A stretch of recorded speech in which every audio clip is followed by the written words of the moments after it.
Obrigado. Vê se não mostra o cartão lá dos minutos aí, né? Alegria. Então, meus irmãos e minhas irmãs, nós vamos ter a nossa última participação aqui hoje. E estou encantado com, não só com os preleitores, encantado com vocês. Eu falei para o nosso querido Antônio que eu me senti de volta à base, né? Eu nasci no Nordeste, como vocês sabem, e hoje eu andando pela manhã, fiquei encantado, eu vi 4 pré-A, correndo na rua, cortando a estrada. Quanto tempo eu não vi um pré-A, viu? Só faltou, pré-A um cutiazinho pequeno. Só faltou pegar aquele pré-A, matar e botar a carne lá pendurada para comer carne seca. É uma maravilha, não é não? Mas me falaram que aqui é uma região boa de umbu. Tem umbu aqui? Tem umbu? E siriguela? Tem de primeira, não? E mangaba, pelo amor de Deus? Tem mangaba aqui ou não? Aquela que gruda o lábio? Glória a Deus, né, rapaz? É uma maravilha, viu? Mas sapoti não tem não, né? Só em Pernambuco e no Rio Grande do Norte, meu filho. É bom demais, não é não? Eita, nós, hein? Bom. Então, aqui vendo o Juliane, chegou aí, olha, vocês vão ser abençoados com a palavra e com a música do Juliane. Já estamos muito abençoados aqui com o companheiro que está nos abençoando com louvor. E agora vem aqui o filé mignon, molho de madeira, daqui a pouco. Meu amigo. Opa. Bem, qual é o tema que nós vamos tratar aqui? Agora, deixando a conversa de lado aqui, não é isso? Olha aí, campeão, isso não é fácil não, viu? O que é que nós vamos tratar? Nós vamos tratar sobre o macro do cristianismo. Porque, na verdade, Deus permitiu a existência do cristianismo global para ajudar a gente no cristianismo local. E um ajuda o outro, porque em qualquer situação você usa a ferramenta dupla. Em qualquer contexto você está falando para o local. E o global é global, é uma circunferência. Você pode usar o que Deus está fazendo no mundo para encorajar a realidade local. Porque às vezes você fica ali na vila, no povoado, na cidadezinha, na fazenda, na zona rural. É tão pouca gente. É tanta luta, e ainda vem um infeliz de outra igreja, ele apunhala pelas costas. E tem aquela coisa, a realidade às vezes é tão complicada, que você tende a se desestimular, não é verdade? Não acontece? O chamado a Cristo não implica que a gente não entra num desestímulo de vez em quando. E Deus permitiu as situações no mundo, como anda a religião que a gente adota, porque muita gente fala, não fala mais em religião, não seja religioso. Conversa furada. Nós somos, religião significa religar com Deus, somos religiosos, nós temos culto, nós temos templo, nós temos reunião de oração, nós temos expansão da igreja, graças a Deus. O vertical é uma coisa, o horizontal é outra. No horizontal, no resto do chão, como dizem em Portugal, no andar térreo, nós todos somos adeptos de uma religião, o cristianismo, e ela está crescendo. Oi? Mais de perto. Ok. Ela está indo muito bem. E aí nós encontramos algumas pessoas que dizem assim: cristianismo tal de mal a pior. Você já viu isso aí ou não? O Islã está conquistando o mundo. Já viu essa conversa? Que absurdo! Como é que a gente crente pode acreditar numa coisa dessa quando o último capítulo da igreja já foi escrito? E haverá gente de todos os povos, línguas, nações e tribos diante do Cordeiro? Na minha conversão havia uma música que dizia: ninguém detém a obra santa. Conhece aquela, não? Obra santa do Espírito, esta causa é do Senhor. E aí? Jesus, com fogo abrasador.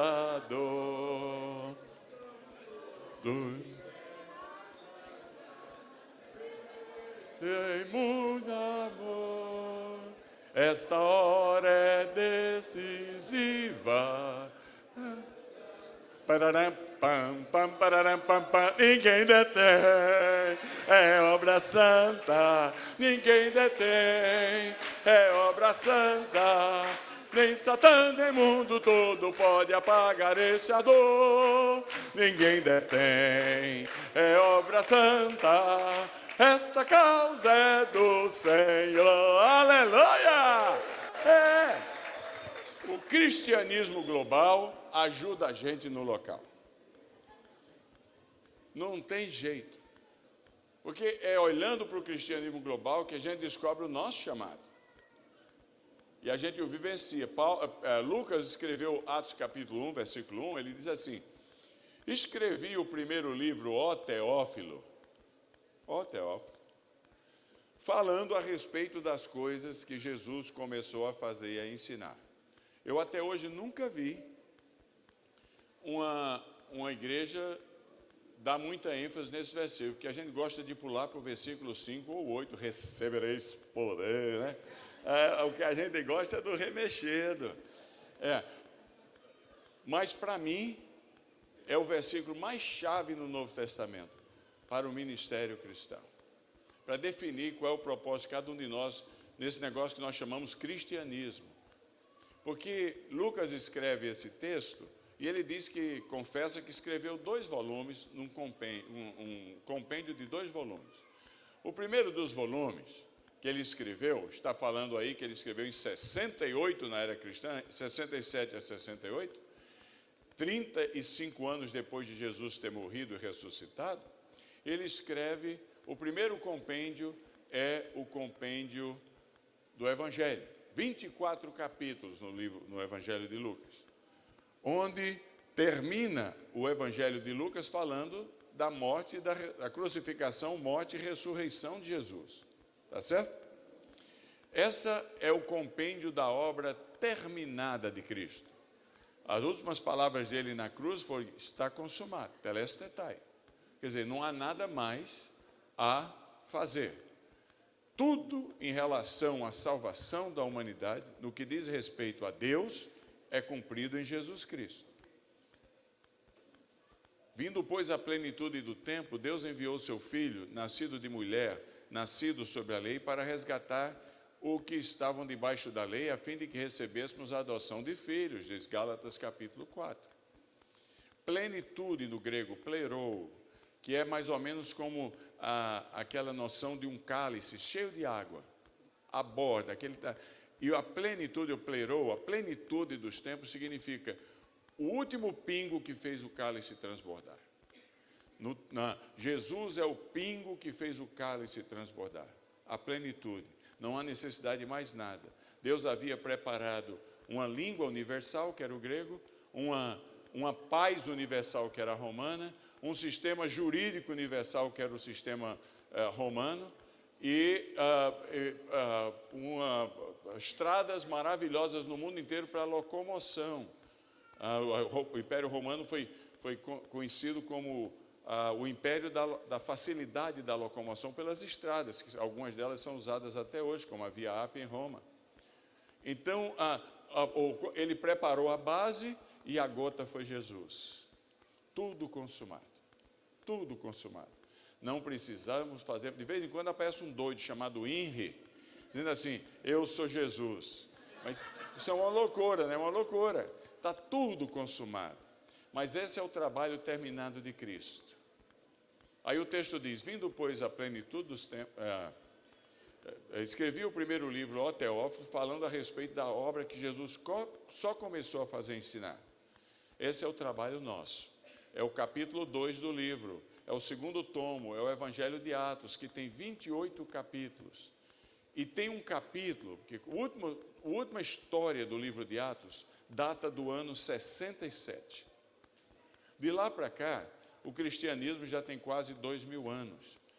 Então há um certo sentido de que como é um livro de história da igreja, relatando as coisas que a igreja estava fazendo em nome de Jesus, porque o outro faz o que Jesus fez em nome de si mesmo.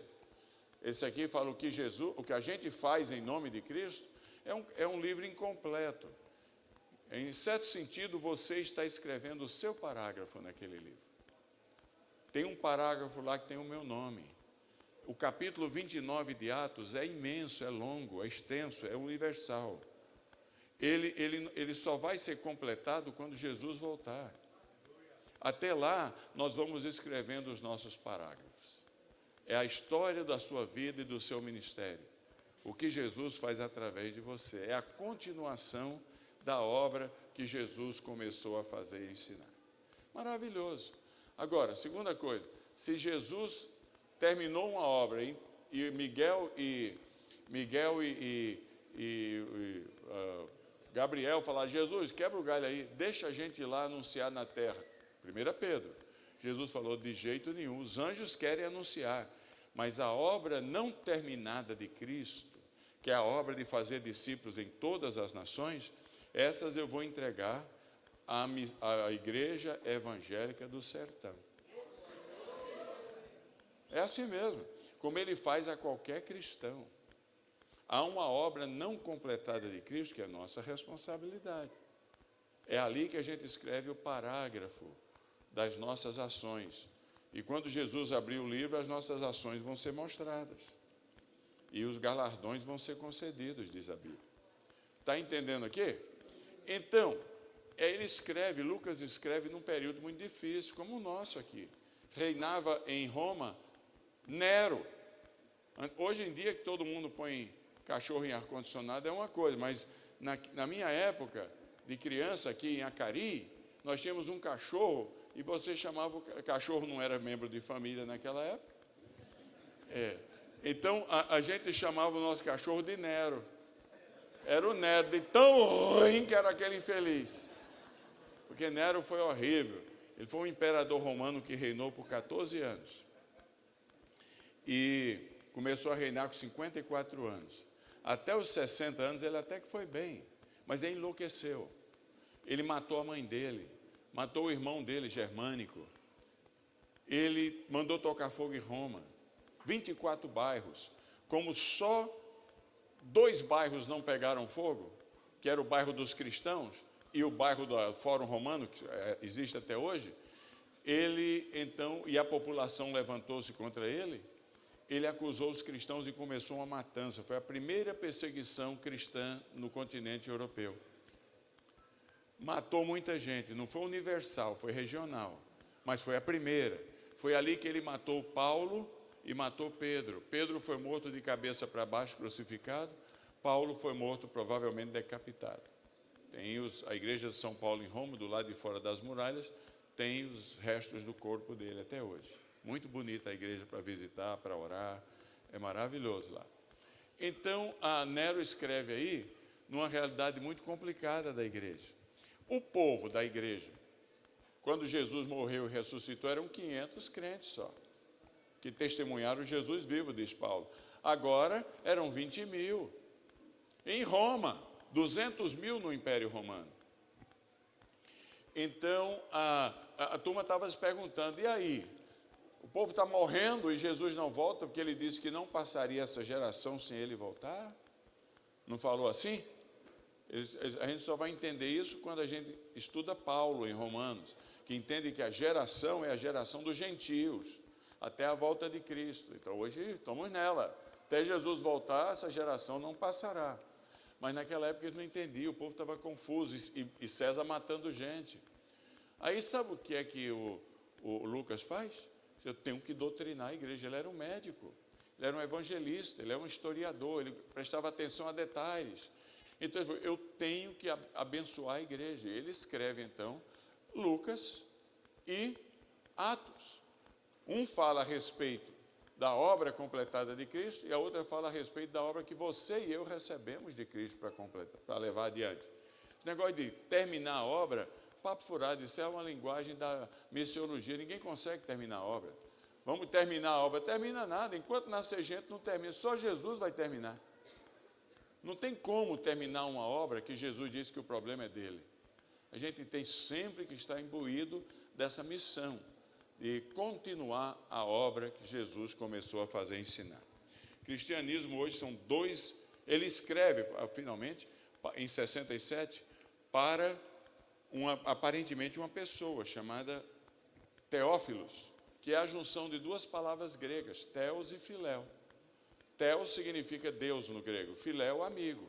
Mas César estava matando todo mundo. Você acha que eu sou adepto da tese de que esse Teófilo nunca existiu? Teófilo é uma palavra código para você e para mim. Como era nas catacumbas de Roma o vinho, como era o pão, como era o peixe. Chegavam os soldados romanos e procurando os cristãos e via lá um lugar parecia que reuniu, mas não via cruz. Ele via um peixe, porque senão matavam as pessoas. E Teófilo, Jesus fala em João que já não vos chamo servos, mas chamos o quê?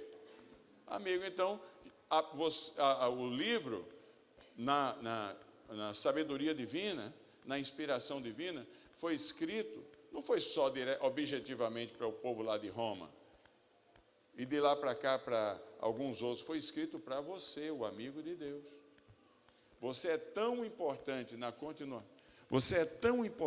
continuação da obra que Jesus começou a fazer e ensinar, que o Espírito Santo resolveu escrever um livro inteiro para você.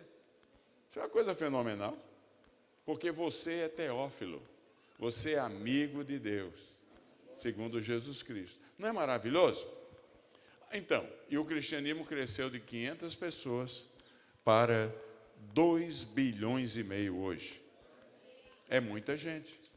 Agora, aí vem os urubus por aí afora, os amantes de carniça falando que a coisa está ruim, está acabando. Na verdade, tudo na vida começa como um movimento, e mais cedo ou mais tarde, se a gente não tomar cuidado, vira um monumento. Então, tudo começa no entusiasmo, mas no passar do tempo, as gerações vão passando, as preocupações mudam. Você começa uma igreja, sua preocupação é trazer gente e enturmar gente lá. Você já sonha com uma igreja maior. Depois de alguns anos, a sua preocupação tende a mudar para prédio, tijolo, banco, cor de parede, de tinta, você tem carro, salário, não é assim? Porque o movimento, até o casamento, você lembra quando você namorava que gastava 2 horas na frente do espelho para esperar o namorado? Agora acorda com aquele bafo horrível, vai virando uma coisa comum, não é? Vai virando, e se não tomar cuidado, se não tiver os momentos de redescoberta do movimento, fica uma mesmice infernal. Por isso você sai para jantar fora, por isso você faz alguma coisa especial, manda umas flores. Eu dei um buquê de flores para minha esposa, esqueci que era o dia do aniversário dela, sabe? E eu morava perto do cemitério. Eu fui lá no cemitério no domingo mesmo, coletei aquilo lá, dei um buquê de flores bonito para ela, viu, rapaz? Mas ela nunca me perdoou por isso. Quando você não quer ouvir uma pergunta, eu cheguei lá, comprei o pão na padaria e trouxe o buquezão, né? Cheio de margarida. E aí ela disse, obrigado, bem, mas onde é que você conseguiu tão cedo uma floricultura aberta? Eu não podia mentir, eu falei, foi lá no túmulo do fulano e tal. Então, a gente continua a obra que Jesus começou a fazer e ensinar.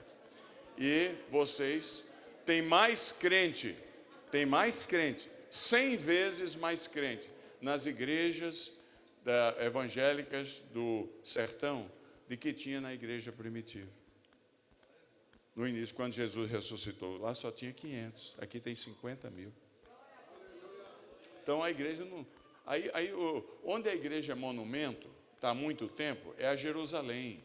Jerusalém só pensa em manter o status quo. E aí, onde a igreja é nova, é o confins da terra, é o sangue novo, é a igreja do ex-lésbica, ex-pederasta, ex-bandido, ex-mentiroso, 1 Coríntios capítulo 6.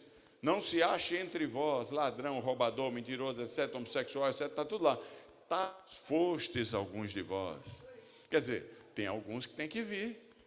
É a igreja de fora das muralhas, é maravilhoso. O primeiro amor, a igreja dos confins da terra é uma coisa fenomenal. E a igreja dos confins da terra está em todos os lugares, porque confim da terra é um termo relativo. O mundo é uma bola, o que é confim da terra para mim não é para você. Então, é a ação do Espírito de Deus que vai produzindo as coisas. Então, está bem a igreja, tem os lados problemáticos. Mas eu falar de problema que você já sabe não me interessa. Meu interesse é falar das boas novas. E agora, para eu falar das boas novas, nesses minutos que a gente vai ter, 30 minutos ainda, 40, né? Quem vai dizer o que é que eu tenho que falar é você. Cadê o mapa mundi aí? Põe o mapa mundi aí, por favor. Não mostra a placa não, viu, chefe? Botou o mundo. Aí está o mundo. Veja bem. Até o ano 1000, para entender a história, até o ano 1000, o cristianismo espalhou-se de Jerusalém, pelo norte da África, por um pedacinho da Ásia e Europa, a Europa Ocidental.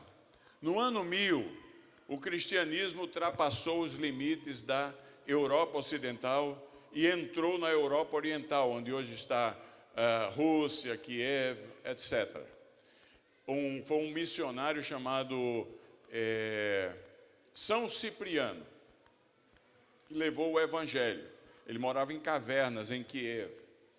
E o Filas, um outro missionário, que foi o primeiro que criou uma língua moderna. Ele criou a língua gótica, que é a língua que é a base da língua russa, da Geórgia, da Ucrânia, da Bielorrússia, para o povo poder ler a Bíblia.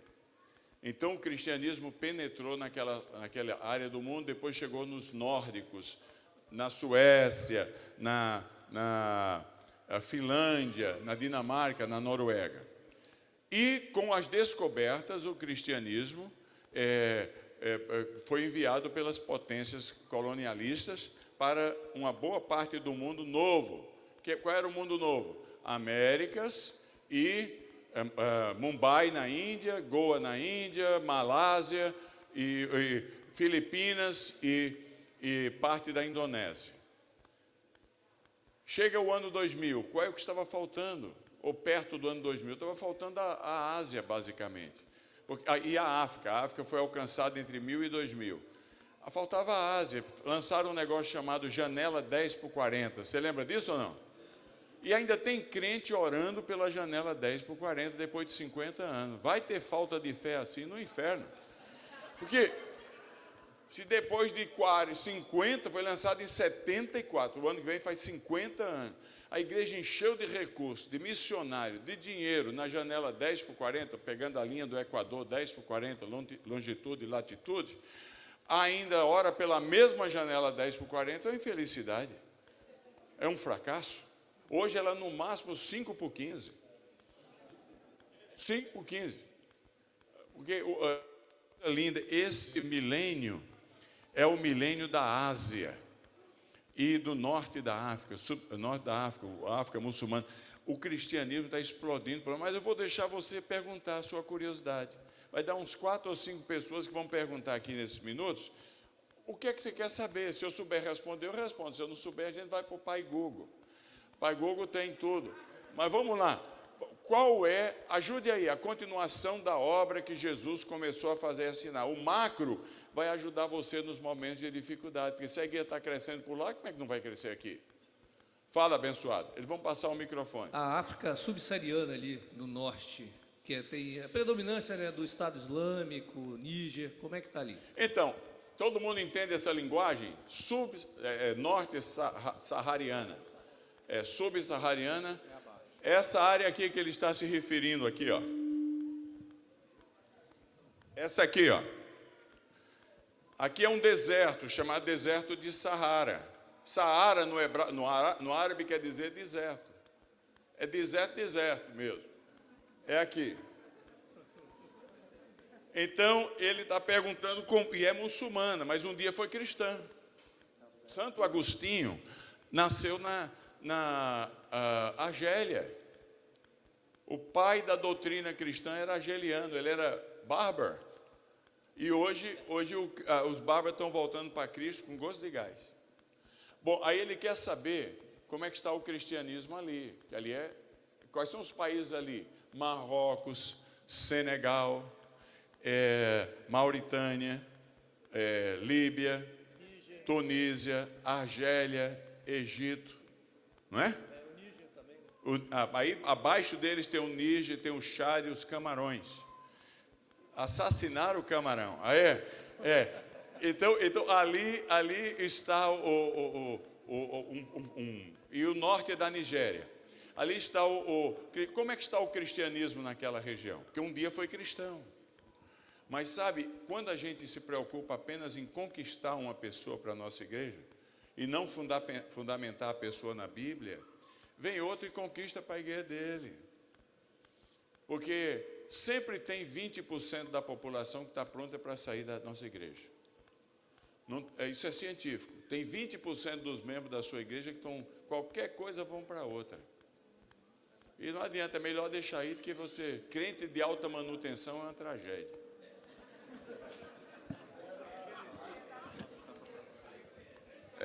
Porque a boa notícia é que tem 20% na igreja do outro para vir para cá. Tá? O chumbo é trocado. Mas a igreja foi conquistando gente, mas não discipulava. Resultado, o islamismo começou em 622, em Medina e em Meca.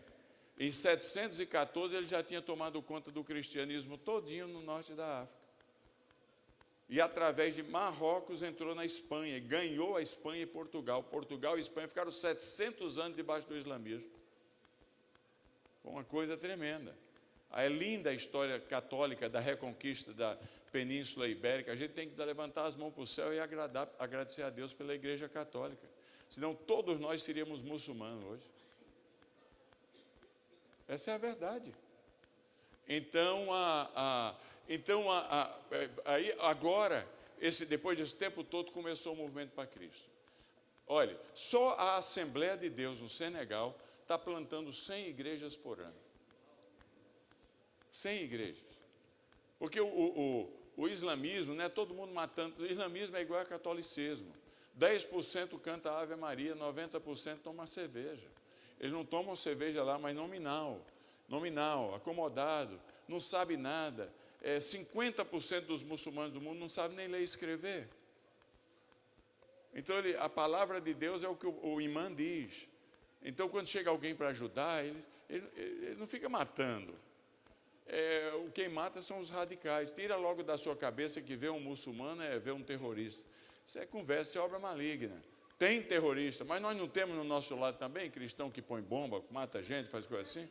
O radical é radical em qualquer religião. Mas ali você tem, está vendo? Senegal, Mali, Argélia, que a Argélia é pivotal. Argélia é terra de Santo Agostinho, o pai da teologia cristã, protestante. Os presbiterianos mamam dele direto. Calvino mamou dele de ponta a ponta. De repente, agora é muçulmano. A tribo dele era bárbara. É uma tribo. É uma das maiores grupos do mundo sem nação. Tem 70 milhões de pessoas. Depois deles são os curdos, no Iraque. Que as grandes potências criaram os países e separaram as etnias, para que eles não criassem problema. Na década de 50 da nossa era cristã, do século passado. Então, Deus resolveu que era a hora da Argélia. E temos 70 mil convertidos na Argélia nos últimos 10 anos. Tudo começou com uma mulher que agora mora na França. E há um irmão nosso na rede chamado Salah, que é uma coisa maravilhosa. É no meio de muita opressão. Esses dias atrás, eles obrigaram, durante o Covid, a fechar a igreja.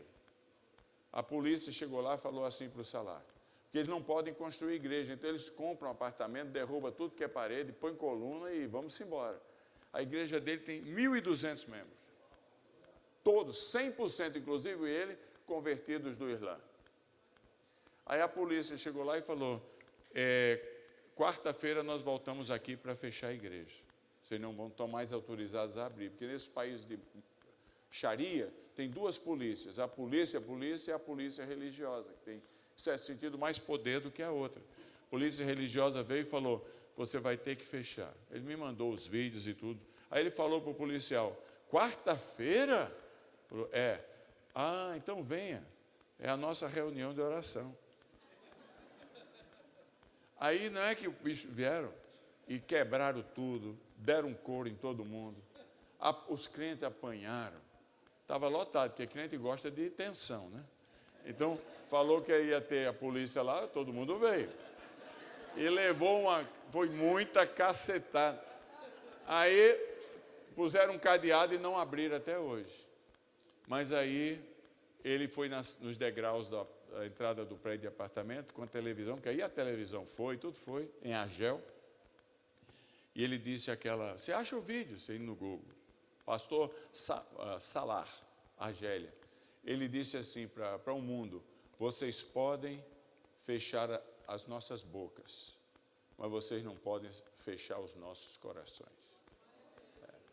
Vamos continuar amando, a igreja vai crescendo. Aqui o Brasil, nosso capítulo, ajuda a plantar, estão plantando 12 igrejas lá.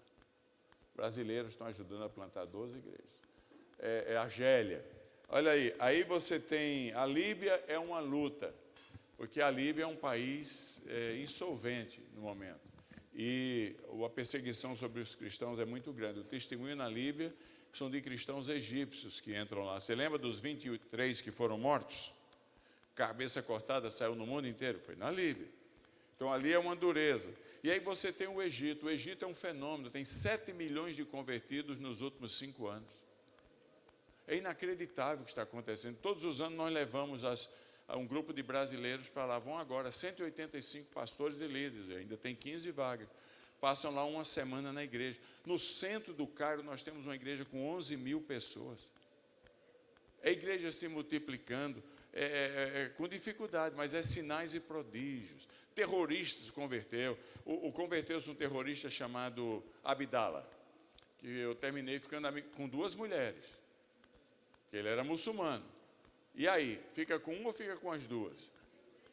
Porque se ficar com uma, significa que a família vai matar aquela lá, porque é uma vergonha para a família.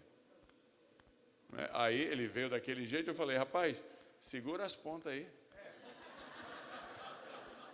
E vamos ensinar os seus filhos o caminho do Senhor, né? Venha como está. Eu venho como estou. Aí, mas o Abdallah converteu-se, ele tem um grupo de evangelistas, cura divina acontecendo, já são 30 ex-terroristas. Ele lembra da matança de uns franceses, que foi notícia no mundo inteiro, na cidade de Luxor, uns anos atrás? 20 franceses que foram mortos com explosão de bomba. Ele é quem fabricou as bombas, porque ele é engenheiro agrônomo. Então ele fabricou as bombas. Jesus apareceu para ele. Jesus aparece para aparece tanto para as pessoas lá, que uma irmã da igreja presbiteriana, que é a maior denominação lá, chegou para o pastor e falou assim, será que dá para eu ser muçulmana por um dia? Por quê? Quem sabe Jesus aparece para mim?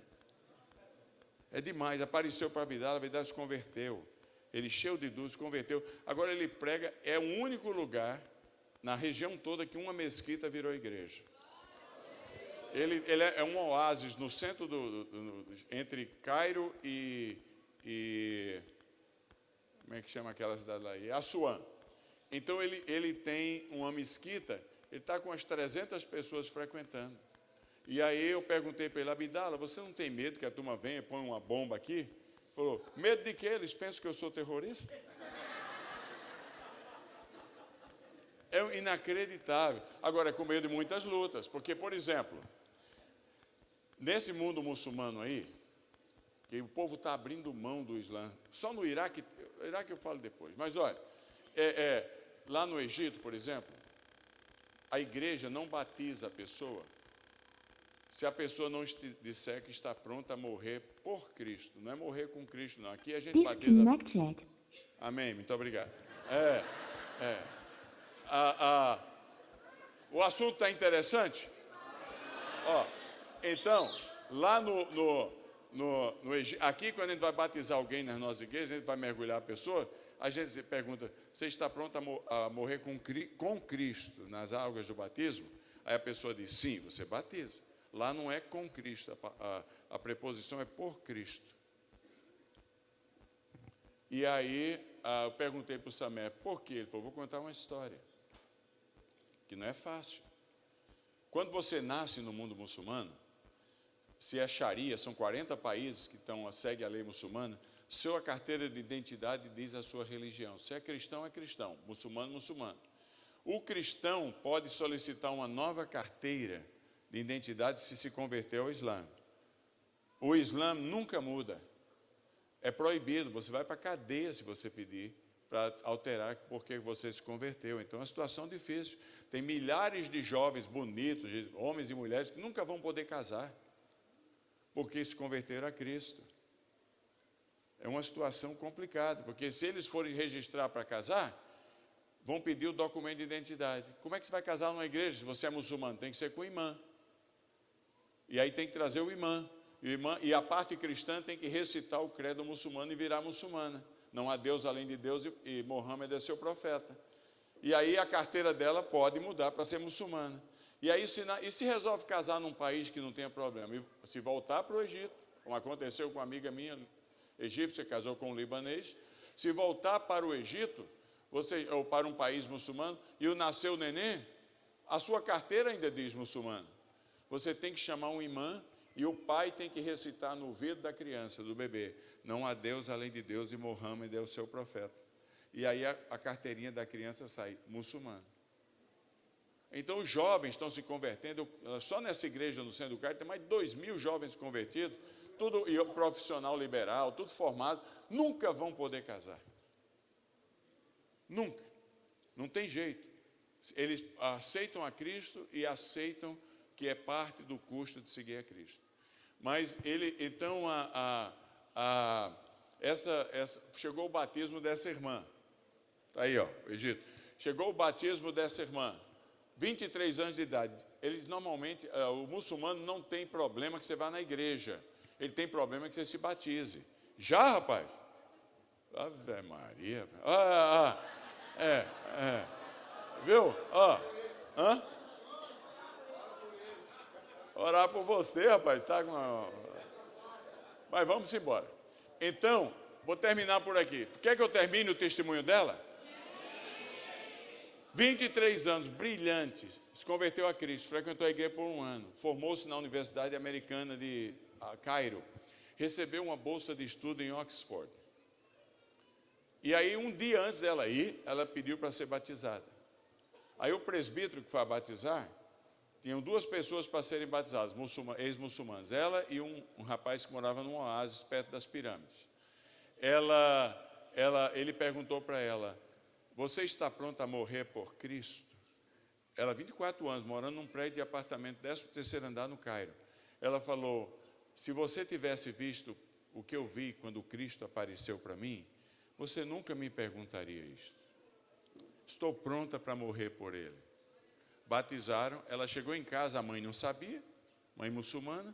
A mãe tinha telefonado para a mesquita de Oxford, na Inglaterra, montado o pacote de informações, tudo. E disse, filha, amanhã você está indo embora, mas você não vai ficar sozinho em Oxford. Sua mãe preparou para você tudo que você precisa lá com os irmãos muçulmanos, porque tem a mesquita dentro de Oxford. Então, quando você chegar lá, procura, ela falou, mãe, eu não quero ser desonesta com a senhora. Hoje eu me tornei cristã. Hoje eu fui batizado, eu não sou mais muçulmano. A mãe pegou a filha e jogou do 13º andar. A gente vive num paraíso aqui. E aí no mesmo dia, foi ser entrevistado esse rapaz. Perguntaram para ele, você está pronto a morrer por Cristo? Ele falou, tenho medo. Falei, então quando você estiver pronto, sem medo, você venha. 2 meses depois ele voltou e perguntou ao presbítero Faes, que é um amigo meu, da igreja lá, que batiza o pessoal. perguntou, Faísca, eu posso ser batizado? Ele falou, você está pronto a morrer por Cristo? Aí ele falou, eu estou. Mas por quê? O que é que mudou? Ele falou, você não sabe, Jesus apareceu para mim. Ele aparece, Jesus é a palavra. Quando você proíbe a palavra de ser pregada, ele é a palavra. Ele prega a si mesmo. Aí ele se converteu, chegou em casa, na vila, lá no Oásis, eles confessam então ao pai, naquele dia do batismo, a mãe, a família, que viraram cristão. Falou, pai, eu hoje virei cristão, fui batizado. Esperava que o pai reagisse, expulsasse de casa. O pai falou, filho, eu acho que você está certo. Mas como, pai? Ele falou, você não sabe, mas eu sei que você está frequentando a igreja dos cristãos por 2 anos. E desses 2 anos eu comprei e pus na sua comida o veneno mais forte que tinha 3 vezes. E vi você comer tudo e não lhe fez mal. Esse seu Deus é poderoso mesmo. Não, maravilha? Agora, eu pergunto a você, por que você aplaude quem ficou vivo e não aplaude quem pagou o maior preço? Vamos aplaudir a irmã. Ela sim. Então, gente, ela pagou o maior preço. Ninguém detém. Ninguém detém. É inacreditável. Olha, agora, uns dias atrás, o Iraque, você sabe, 30% da população do Iraque abandonou o Islã. Eu estive no Iraque em janeiro, que estamos criando um centro lá. O meu motorista era um ex-ayatolá. Só na igreja onde eu estava, o neto do ayatolá Khomeini foi batizado. Chegou lá na igreja de boné, fez a barba para ninguém reconhecer como neto do ayatolá e pediu para ser batizado. Coisa inacreditável. Aí eu conheci um irmão chamado Ahmad, que lá muçulmano é Mohammed, Ahmad, é o que dá. E aí, mais bonito. Aí ele falou, eu vou contar a minha história. Eu falei, conta a sua história. Ele falou, Jesus apareceu para mim, eu me converti. 10 minutos, graças a Deus, hein? Você vai longe, bicho, você está contratado, hein, cara? Ele falou assim, no Iraque, hein? Falou, Jesus apareceu para eles converteram e começou a pregar na Praça da Liberdade. A Praça da Liberdade, em Bagdá, Bagdá está lindo, muito progresso, tudo limpo, maravilhosa a cidade. Mas a Praça da Liberdade é aquela que a gente viu na televisão quando derrubaram o busto, a estátua do Saddam Hussein. Por isso chama-se Praça da Liberdade. E ele começou a pregar, um amigo dele tinha uma barraca que vendia revista e jornal. Um amigo muçulmano, ele aproveitava o ponto lá e mandou pregando em praça pública. A família não gostou nem um pouco, família praticante, família salafita, quer dizer, praticante do islamismo ortodoxo. E um dia, ele está lá na praça, a 1 metro de distância do amigo, chega o pai dele. Cadê meu filho? Cadê o Ahmad? O Ahmad é ali. Jesus fez o Ahmad invisível. O pai conversou com um amigo dele, não conseguia ver o filho. Foi lá para matar o filho. E falou, ele é uma vergonha na família, nós vamos ter que matá-lo, porque ele traiu a tradição da família, ele abandonou o Islã, etc. Se você vê o Ahmad, ele caladinho, que ele não é bobo, ficou na dele lá. Se você vê o Ahmad, fala para ele que nós vamos matá-lo. É melhor que ele apareça, porque a nossa regra é que se não aparecer, um membro da família tem que derramar o sangue no lugar dele. O Ahmad não apareceu, sabe o que é que o pai fez? Matou o filho de 9 anos, como um sacrifício, para agradar a Deus. Agora o Ahmad está lá, já pensou? Sinal e prodígio, é entrar no livro de Atos uma vez mais. Jesus blindou o filho da vista do pai e outro pagou o preço. Aí teve um caso lá, uma mulher chegou para mim e falou, eu posso contar o meu testemunho? O Delano estava lá. Falei, pode, ela é jordaniana. E ela falou, eu me converti a Cristo. Jesus apareceu para mim. E eu me converti ao Cristo juntamente com meus 2 filhos adolescentes. E meu marido, que no mundo muçulmano, a mulher e os filhos são propriedade legal do marido. Ele segurou o passaporte dela, mas não liberou os filhos. Ele mandou ela embora, não a matou, graças a Deus. Mas a família dela resolveu oprimi-la, persegui-la. O único jeito que ela teve foi Jordânia, andar os 230 quilômetros até Acaba, no sul da Jordânia, onde Salomão tinha os estaleiros dele, em Eliate, e atravessar para o Egito, porque não precisa de documento, ela não tinha mais documento. Foi lá para esta igreja no Egito, e eu traduzindo essa mulher na frente de mais 100 brasileiros que lá estavam. Aí ela falou, eu cheguei aqui, eu sabia que tinha um pastor que tem casas de refúgio para muçulmanos novos convertidos. E eu vim, e o pastor Samé e a igreja Casa Eldobara cuidou de mim. E eu estava aqui, e hoje é o dia mais feliz da minha vida. Eu perguntei, mas por quê? Pensei que era por causa do que ela estava falando para a gente, dando testemunho. Ela falou, não, sim, ela contou a história. Meu marido gostou de uma outra mulher, que não gostou dos meus filhos. E ele preparou uma carta, e meus filhos não disseram onde é que eu estava, porque ela adotou um outro nome lá, para não ser localizada no Cairo. Mas os meninos sabiam onde eu estava. Ele sabia que se desse a carta para ele, chegava a mim. E chegou. E a carta dizia assim, eu gostei de outra mulher que não gostou dos filhos. Então aqui vai minha proposta para você. Se você quiser comprar os meninos, custa tantos dólares cada um. Ofereceu vender os filhos para a mãe. E ela disse assim, eu trabalhei o ano inteiro. Eu trabalhava de manhã, de tarde e de noite como professora de inglês. Eu trabalhei pesado e hoje é o dia mais feliz da minha vida. Mas por quê? Porque eu comprei os meus filhos. Eles chegam amanhã. E aí eu já estava chorando. Mas chorava igual uma criança, não era? Aí eu falei, minha irmã, a senhora é o caso humano mais perto que eu conheço da redenção. Ela falou, mas o que é isso? Redenção é uma doutrina cristã que diz assim, que a gente é de Deus duas vezes. Porque Ele nos criou e porque Ele nos comprou. Essas crianças agora são da senhora duas vezes. A senhora gerou e a senhora as comprou. Que maravilha.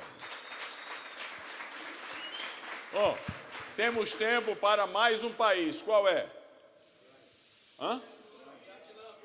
Vietnã. Vietnã é bom porque a gente não fala muito. Vamos terminar com ele. Não precisa mais levantar o palito não aí, tá? Ok? Vietnã é um país. A história da igreja no Vietnã é muito. Primeiro foram os católicos, na chamada trilha de Ho Chi Minh, Vietnã do Norte, que evangelizaram os franciscanos, dominicanos, católicos. Mas aí veio a guerra do Vietnã, e o Vietnã foi dividido em duas partes, Vietnã do Sul e Vietnã do Norte. Em 1900, e você sabe, Vietnã está ali, 100 milhões de habitantes. Estão vendo o Vietnã lá ou não? Está mostrando aí? Não, cara, é Ásia, cara.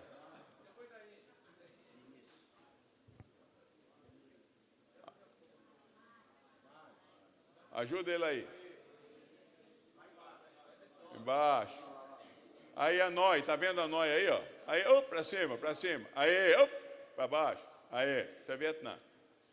Então, o que é que aconteceu? Em 1972, a escola que eu servi como diretor nos Estados Unidos, a universidade, chamava-se NIAC, de um dos pais do movimento pentecostal, A.B. Simpson.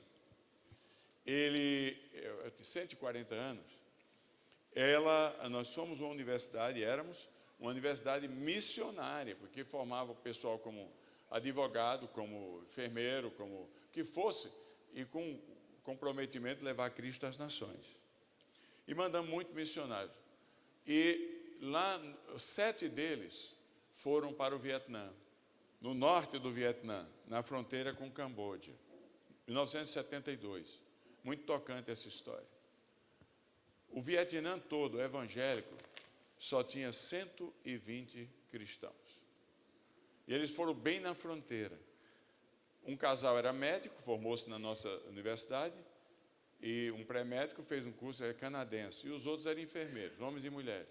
Uma noite eles estavam lá na vila, e os guerrilheiros do Khmer Rouge, radicais, maoístas, comunistas, entraram na vila e chacinaram os nossos 7 alunos, ex-alunos. Nós temos um monumento na universidade que é chamado Monumento aos Mártires do Vietnã. A notícia correu, porque chacinaram muita gente daquela tribo também, daquela vila. A notícia correu, chegou no Canadá e Estados Unidos, onde fica a Igreja Cristã e Missionária, Christian Missionary Alliance, que é a dona da escola, e muitos dos alunos se ofereceram para ir no lugar. É sempre assim, o sangue dos mártires é sempre a semente para o crescimento da igreja. Sabe quem foi escolhido? O filho e a nora do casal de médicos martirizados. Terminaram o curso, chegaram lá, havia um indivíduo, o último sobrevivente, ele adotou o nome cristão Abraão. O último sobrevivente vive nos dias de hoje. Eu tomei café com ele numa formatura da universidade uns anos atrás. Aí ele perguntou para os moços: o que é que vocês estão fazendo aqui? Aqui mataram os seus pais. O que me ruge pode saber da chegada de vocês? Vem e matam vocês. Eles falaram: se vocês, o rapaz canadense, filho desse canadense, agora já médico, no lugar do pai, se vocês valeram tanto para Jesus que ele deu a vida aqui por vocês, e para os meus pais que eles escolheram morrer por vocês aqui, como é que a gente poderia ficar fora de um tesouro deste? Passaram 40 anos. Ele veio para a formatura da nossa universidade, que pertence a essa denominação, Christian Missionary Alliance. E eu, como diretor da universidade, fiquei responsável, o presidente pediu para eu tomar café da manhã com ele. Estou lá eu com esse, então, o último sobrevivente, velhinho já, que adotou o nome de Abraão. E aí eu disse: me conta, você ouviu falar disso aqui? Ele falou: eu estava lá. Eu sou o último sobrevivente. Eu conversei com ele. Quando eles vieram, só haviam 120 cristãos. Mataram muitos, o filho veio. E eu quero dar o meu testemunho que hoje eu sou o presidente da denominação. E este ano, em março, isso era maio, nós batizamos o cristão número 1.200.000. Coisa fenomenal. Coisa fenomenal. Ninguém detém. Sabe, a população cristã no Vietnã hoje é 16%. 16%. É uma coisa fenomenal. Então, eu estou dando um macro aí para você entender que às vezes o sofrimento do dia da gente, a dificuldade é tão mínima diante de um Deus tão majestoso. Amém. E Ele é que é o Senhor da igreja. Amém. A gente só semeia, Ele é quem dá o crescimento. Então, se alegra na dinâmica da operação de Deus ao redor do mundo. O mundo é uma bola. E Ele prometeu que estaria com a gente em Jerusalém, Judéia e Samaria, até os confins da terra. E para uma grande parte do mundo que ora pelo Brasil, você e eu somos os confins da terra. Ele Amém. Prometeu que estaria com a gente. Fala, meu amigo. Amém. Terminou? Pastor, acho que eles vão dar mais 5 minutinhos. Eu queria, se fosse possível, para que cada um de nós aqui pudesse valorizar os pequenos inícios, as coisas pequenas, se você pudesse contar o testemunho daquela ocasião que o senhor precisou para sobreviver nos Estados Unidos, o que o senhor precisou fazer e depois o que Deus estava preparando o senhor. Ah, tá. Então, isso já não tem a ver com o cristianismo global, mas tem a ver com o macro da vida, para a gente entender o macro da vida. Porque eu dava aula, eu sou presbiteriano, Igreja Presbiteriana do Brasil. E eu professor do seminário aqui antes de ir para os Estados Unidos, mais de 30 anos atrás. E presidente do sínodo, lá da minha região. E então, traduzi um missionário, falava um inglês macarrônico, mas em terra de cego, quem tem um olho é rei. E o missionário que veio de uma escola chamada Fuller Seminary, me chamou a paz e disse: você não quer estudar teologia nos Estados Unidos? O seminário de Fuller, que na época era um dos melhores do mundo, quem já leu sobre o crescimento da igreja, Peter Wagner foi meu professor. Aí eu falei: vou, mas eu não. Ele falou: você fala inglês? Não, eu falei: não para isso. Ele falou: me deu um ano para eu me preparar. Eu estudei inglês sozinho, sem internet que não tinha, sem nada. 4 às 7 horas da manhã, memorizando 5.000 palavras e toda a gramática. Falei: eu vou e vai ser com gosto de gás, todos os dias. Aí eu comuniquei para ele que estava pronto, ele me deu o I-20, que é o I-20, que é a entrada no país. E a minha denominação me prometeu $4.000, que eu estou esperando até hoje. Aí, o meu sogro deu para minha esposa, meu sogro era médico, deu para minha esposa um terreno. E ela vendeu esse terreno para ajudar a gente aí e ganhamos $5.000. Eu fui em setembro e ela veio em janeiro. Só que eu tinha que viver de setembro a janeiro. Então eu tive que, quando veio, contando com o dinheiro da denominação, fui gastando. É Los Angeles. E até que chegou o dia que ela ia chegar e eu já não tinha mais, era dinheiro, mas tinha conta no banco. Que eu cheguei legalmente, tinha visto, tinha tudo, abri uma conta no banco, $5.000. O banco que abriu conta para mim foi Security Pacific Bank. Só que minha esposa estava para chegar e eu não tinha mais dinheiro. O que é que vai fazer? O dinheiro não vem, não chega. Telefonava, fazia ouvidos surdos, ninguém prestava atenção. E eu ali numa situação, finalmente só tinha um jeito. Fui morar no Cortiço, com mais outras 6 famílias, na região mais violenta da cidade. Mataram uma menina na esquina. Meu vizinho era uma família de 15 pessoas que traficavam drogas. E ali eu fui morar, no andar de cima, lá em cima, no sótão. Eram 7 famílias e tinha uma mulher que coordenava o nosso condomínio. Só que eu os móveis da minha casa vieram de uma missão que servia aos pobres de Los Angeles. Era tudo móvel de piscina, de bambu. Eram meus móveis da casa. Mas foi uma maravilha. Aí a gente estava lá, só que eu não pude pagar. Então, depois de 7 meses, o dinheiro não chegava, eu fui convidado a ir embora. Você vai ter que ir embora. Mas na semana, uma gangue dos vizinhos, cercaram meu filho de 5 anos, deram um couro nele terrível. Ele é traumatizado até hoje. Quando ele falou, a esposa dele falou, hoje é o diretor da Cargill do Canadá.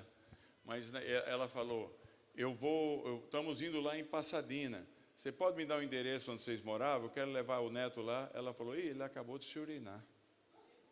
É o trauma. Porque ele correu perigo de vida. Tudo na mesma semana. E eu devendo na escola uma enormidade. E, final das contas, já devia $11.000. Naquela época, quase 40 anos atrás, é muito dinheiro. Aí, eu fui para a igreja. Quando eu chego na igreja, não é que eu nunca pedi nada a ninguém para mim. Nunca, Deus sabe. Eu frequentava uma classe de velhinhos na igreja. Então, eu era quase que um filho para eles. 25 velhinhos. Eles viram que eu estava triste num domingo. E não falaram nada para mim, mas naquela semana telefonaram para a escola, para o Dr. Paul Pierce, o Deão, e perguntaram, o que é que houve com Elias? Ele contou a história. Chego na igreja no domingo, vou entrando na classe escola dominical, o líder da escola dominical falou, agora não, você espera aí fora, que nós temos um assunto aqui. Eu falei, mas não é possível, até a igreja? É horrível, você não imagina a sensação. E eu fiquei com minha esposa ali no corredor. 10 minutos depois, eles me chamaram lá. Falei, pode entrar, Elias. Desculpa, nós pedimos para você ficar fora, porque você não falou nada, mas nós nos informamos, sabemos do que você está devendo. E nossa classe se reuniu e vai pagar toda a dívida de vocês, até o final. E até a passagem para vocês irem embora. Mas essa foi a conclusão, porque antes de chegar nessa conclusão, chegou o dia de eu abrir a geladeira em casa. E o governo americano, que eu tinha 3 filhos, nos dava queijo e nos dava farinha, leite em pó. E eu tinha na geladeira, mas era só pão. Não tinha nada. Eu, Elias, presidente do Sino, pastor de uma grande igreja, professor de seminário, sem ter de que dar para comida para minha família. Isso é horrível. Foi um dia miserável na minha vida. E aí o que é que aconteceu? Eu chego na escola, e ela era ao lado de um shopping center. Estavam as propagandas sendo distribuídas lá, que uma rede de restaurantes chamada Caos, ela fazia um sanduíche muito bom, tinha entrado em parceria com o meu banco, que tinha 4 agências na cidade. E a parceria era a seguinte, se você fosse tirar dinheiro, o recibo, saldo, se o recibo na maquininha viesse com um carimbo de uma coca, você ia lá, pegava uma coca. Viesse um carimbo no sanduba, era um sanduba. Falei, oba! eu comecei a tirar recibo, mas só podia tirar 4 por dia, e nem todos vinham. Aí, que situação, meus filhos estão passando fome em casa. O que é que eu vou fazer? Eu não posso voltar atrás, eu vim aqui me preparar, como é que eu vou atrás? Então, eu tomei uma decisão, tudo faz parte dos planos de Deus. O americano naquela região vai para casa muito cedo, às 9 da noite eu me cobria de saco plástico, fiz por 3 meses isso aí, e eu entrava nos lixões ao redor do banco. Lixo, envergonhado, é verdade, mas eu pulava dentro daqueles lixões e ficava procurando os recibinhos do banco, ver se tinha carimbo. Amassadinho, o americano liga, jogava ali, no meio daquela vômito, carne podre, aquela sujeira toda.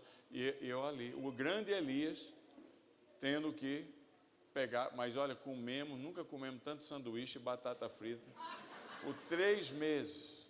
E minha esposa, e aí, o que é que você tem a dizer? Eu falei, não abriremos a boca para reclamar. Deus tem um plano, porque a pior coisa do mundo é um coração amargurado. Demorou 17 anos que eu terminei meu curso, voltei ao Brasil, depois fui para o Canadá, trabalhar e plantar igrejas lá, e terminei numa universidade no Tennessee. Entrei num segundo PhD, e eu tive, na Universidade de Toronto, em antropologia, eu tive que terminá-lo fazendo uma imersão na Califórnia. E havia uma igreja na Califórnia, estou terminando, tá, Luiz, para a gente ir. Havia uma igreja na Califórnia com 5.000 membros, que eu vou de carona com ele, 5.000 membros, que estava procurando um pastor. Sabe quem era membro da igreja? Ronald Reagan, presidente Ronald Reagan, Morgan Freeman, Denzel Washington, Raquel Welch, 2.000 artistas de Hollywood, em Beverly Hills. E eu disse, não tenho nada a perder, deixei meu currículo lá. Por incrível que pareça, eles me contrataram para ser pastor da igreja, interino, porque eu tinha 2 anos para morar ali. E a igreja é muito rica, orçamento de 26 milhões de dólares. E lá nos Estados Unidos, quem diz o que é que o pastor vai fazer é o conselho da igreja, em tudo que é denominação. É um estilo meio diferente, é diferente daqui. Aí eu perguntei, qual é o meu job description? O que é que eu vou fazer? Eles falaram, uma das suas maiores responsabilidades é você tornar a nossa igreja amiga da cidade de Los Angeles. Tem muita miséria em Los Angeles, 50.000 pessoas moram na rua à noite, dormem na rua. E então ele falou, nós queremos que 1.200 membros da nossa igreja, tudo milionário, arco milionário, Hollywood, pessoas de Hollywood, se envolvam com os pobres da cidade. Falei, e aí, o que mais? Você tem $1.200.000 por ano para ajudar você a alcançar esse objetivo. Aí eu entrei em contato com o Los Angeles Lakers, porque o dono da arena do Los Angeles Lakers era membro da nossa igreja, o Schwartz. Entrei em contato com o Los Angeles Lakers, e o Los Angeles Lakers topou. Está bem no centro de Los Angeles, no meio da miséria. Nós montamos 40 projetos com os pobres de Los Angeles, com o Los Angeles Lakers, e envolveu todo mundo na igreja. Foi uma bênção. Aí, quando eu terminou o meu curso, eu tinha que voltar para Nova York. O Los Angeles Lakers soube que eu ia voltar para Nova York. E aí telefonou para a minha secretária e falou, dá para o Dr. Dantas vir aqui num jogo tal? Oh, que bacana, me chamaram para ir para um jogo. O Los Angeles falou, fui. Cheguei lá, eles me puseram naquela primeira fila do jogo de basquete. No intervalo, o vice-presidente do time, que era um ex-jogador da NBA, veio e pegou o microfone, me chamou na frente e disse, quero convidar o Dr. Dantas aqui, aí explicou tudo que tinha acontecido, o serviço aos pobres da cidade, aquela coisa toda. E aí falou, que ele está indo embora para Nova York, mas queremos dar para ele uma lembrança, para ele nunca esquecer da cidade, nem da gente. E me deram uma placa de cristal, eu tenho até hoje. Eu honro mais do que os diplomas na parede.